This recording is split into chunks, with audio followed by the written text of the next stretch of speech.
Bonjour Rémi Rioux. Bonjour. L'économie est l'un des thèmes importants de ce sommet et l'AFD l'un des principaux outils de la France en matière de coopération.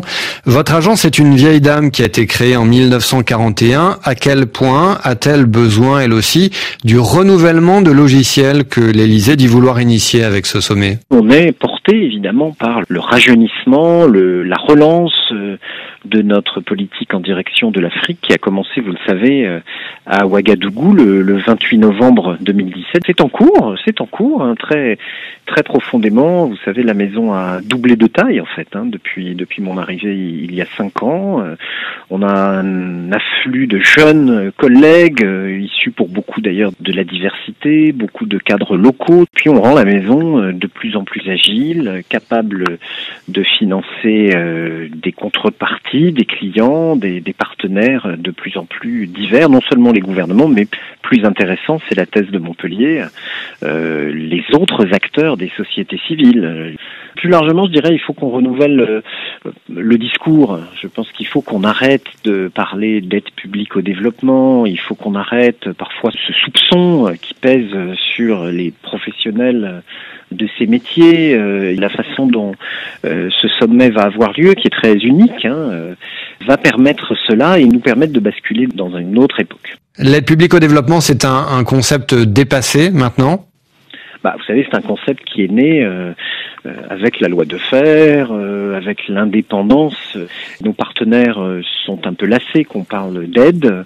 Je préfère le mot d'investissement solidaire parce que dans un investissement, il y a la durée précisément. On veut un partenariat de long terme.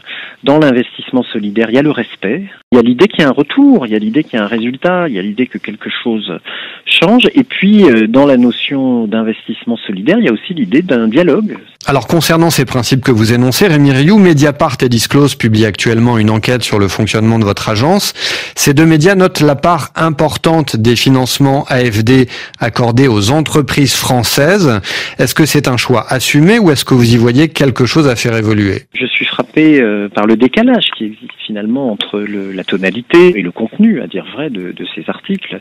Est-ce que les collègues sur le terrain, les agents de l'AFD vivent. Par exemple, cet article que vous citez sur les entreprises françaises porte, je crois, sur quelques centaines de millions d'euros de financement de l'AFD pour une maison qui en apporte 12 milliards d'euros chaque année, dont la moitié en Afrique. Donc vous n'aviez pas de choix assumé de l'AFD sur le financement des entreprises françaises en particulier? Non, en 2001 a été décidé par le gouvernement français ce qu'on appelle le déliement des financements de l'AFD. C'est-à-dire, nous finançons un acteur africain qui lui-même passe les marchés, et ce sont des marchés ouverts à la concurrence, pour certains ouverts à la concurrence internationale, et dans un certain nombre de cas, vous avez raison, les entreprises françaises gagnent ces marchés après appel à la concurrence, et ça, où est la difficulté? Je n'ai aucun problème. Et puis après, on oublie que toute une partie des financements de l'AFD, très substantielle, ne fait pas l'objet d'appels d'offres internationaux. Et donc, vont irriguer, c'est l'essentiel des financements de l'AFD, les économies locales. Cette même enquête pointe des problèmes dans le contrôle a posteriori des projets financés. Il est question par exemple de projets d'agrobusiness qui se révèlent finalement contraires aux objectifs de l'agence en matière de développement durable et de respect de l'environnement.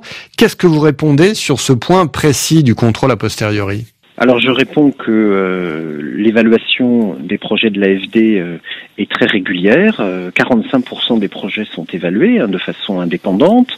Dans le Sahel, c'est même près de 90% en ce moment des projets qui font l'objet d'une évaluation externe. Après, évidemment, nous intervenons dans les zones les plus difficiles du monde, là où personne souvent ne veut financer de projets. Donc vous dire que c'est un métier facile, où les projets ne connaissent pas des aléas. Vous savez, il y a une phrase de Peggy bien connue, ils ont les mains blanches, mais ils n'ont pas de mains. Donc nous avons des mains, elles sont ancrées dans le terrain africain, et nous en sommes fiers. Donc je crois que la maison AFD est une maison très solide. Je pense qu'il va y avoir un dialogue très franc, très exigeant à Montpellier. On pourra parler de tout, y compris de l'action de l'AFD. Moi je suis prêt à entendre évidemment ce qu'il faut approfondir, ce qu'il faut préciser, ce qu'il faut améliorer, évidemment. Merci Rémi Rioux. Je vous en prie.